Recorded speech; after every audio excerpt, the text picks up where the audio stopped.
নমস্কার, সকলকে আমার প্রণাম জানিয়ে আজকের যে কবিতাটি পাঠ করব, কবিতার নাম মা ও বাবা। কবি হলেন সুবল চন্দ্র দাস।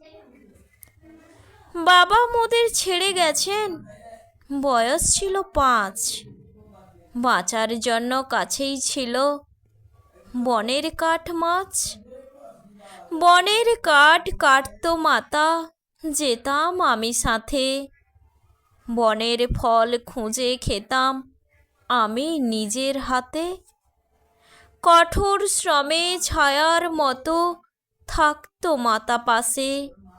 ছিল না গৃহ, ছিল না বস্ত্র, ঘুম পাড়াতো ঘাসে। অন্যের ফেলা বসন চেয়ে হতো মোদের পরা। অনাহারের শেষ ছিল না, স্বাস্থ্য মোদের মরা। একটু বড় তখন আমি, খেটে খুঁটেই চলে।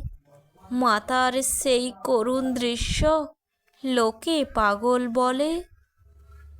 একটু কুঁড়ে ক্ষুধার অন্ন মোদের চলে বেশ। চলে গেলেন জননী মোর, দুঃখের হলো শেষ। নমস্কার।